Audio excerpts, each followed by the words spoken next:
Today I'm going to go into victim status and the sincerity thereof. Now, before I get started, I'm not in any way saying that somebody who has suffered a hardship is not entitled to have their issue acknowledged, have resolution for that issue, and have it be respected for the problem that it is.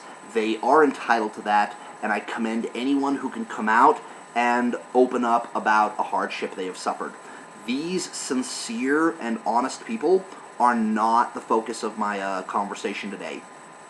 My topic today is exclusively about somebody who has insincere motive, regardless of whether or not they have suffered, and exclusively has a desire to draw attention to themselves and every intention of rejecting resolution. Now, this is a minefield, and I'm going to tread as carefully as I can, but I know there's going to be a few people that are going to be more offended by this than my typical video.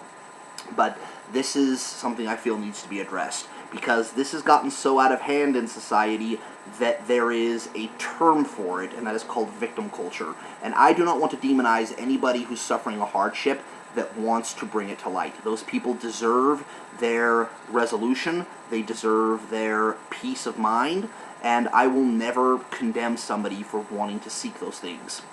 But those people are, point of fact, hurt by the people I'm talking about. The people I'm talking about, whether they have suffered a hardship or want to relate to those who have, they will take a hardship. And by hardship, I mean the things that are truly grievous, the things that are wrong with society, the things that people reject other human beings wholly and utterly for. I'm not going to go into specifics, but we know what such things are. When you are sincere about it, there's a few things that are key to you. When you reach the point in which you want to open up, you understand that what you are doing is bringing people severely into a state of discomfort because of how hard the topic is to discuss. And you will have every desire to make sure that your case is something receptive to them, with the exception of wanting to, in the moment, expose the person who subjected you to suffering. That is the one exception. But if you are not doing that, then you are typically in a setting where you are opening up to one person or multiple persons that you want your case to be made known. And you will work very hard to make sure that they are as receptive to your case as you can possibly allow, because you want them to help you, you want them to hear you out, you want that peace of mind that you have lost. And I respect that. But there are people who, out of appropriate social reference, will initiate, volunteer a piece of hardship-oriented information with both enthusiasm and passion, and then attempt to dictate sympathy and attention in all manner on their terms. These people are not sincere, and I realize that it is very common for people who have suffered a hardship to defend each other regardless of how they act, because you are the only people who truly understand each other utterly and completely. And so to turn your back on somebody who has suffered in the same fashion is a very difficult thing for you to do.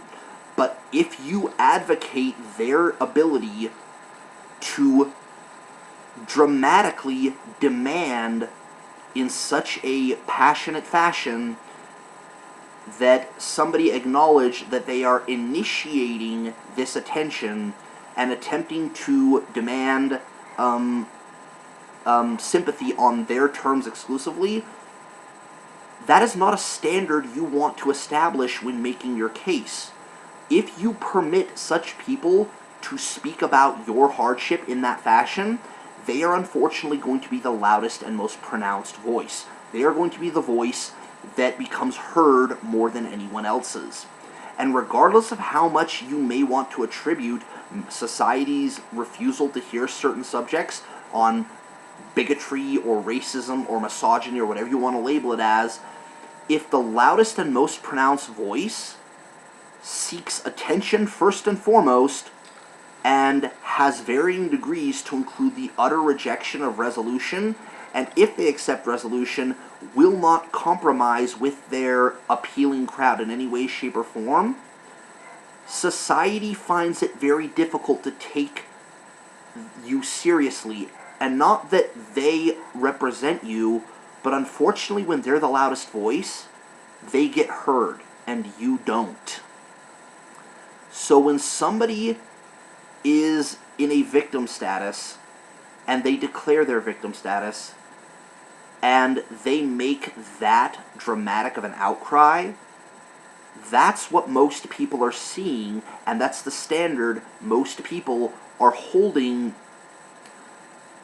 the situation to. Sincere people try to make their case as appealing as possible. The second thing that sincere people will do is they, to the best of their power, which can be incredibly difficult, but you will still try to compromise so that you can gain the acknowledgement, awareness, and help you need. These insincere people don't do that. They attempt to exclusively dictate the terms of their entire interaction. And again, they tend to be the loudest voices. They tend to be the most noticed.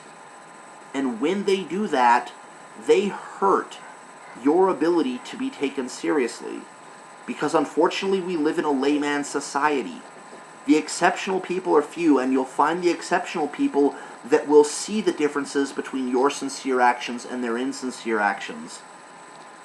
But most people won't do that, and when you want a situation to be brought to light and embraced as wrong per a social standard, and to a standard that is acceptable, because there are certain hardships that people know you shouldn't have to suffer. There are certain wrongs that we know are unspeakable, but it's hard to bring them to appropriate light when the loudest voices sound utterly insincere.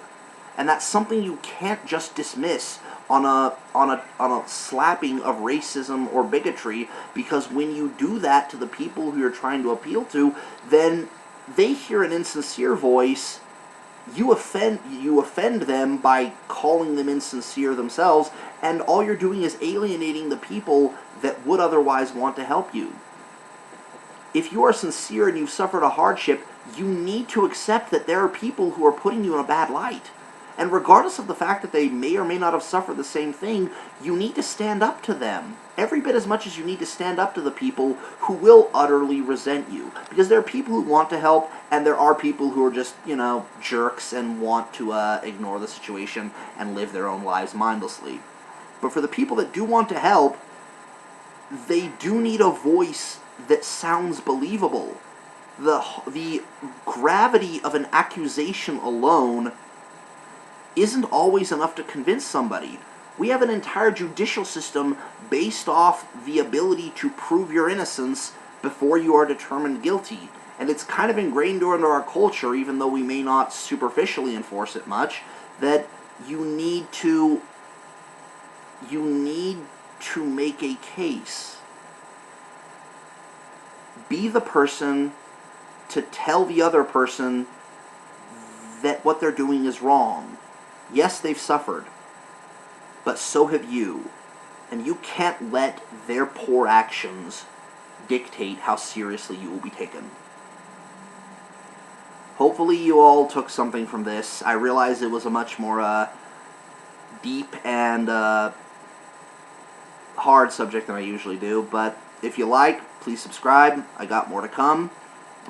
Peace.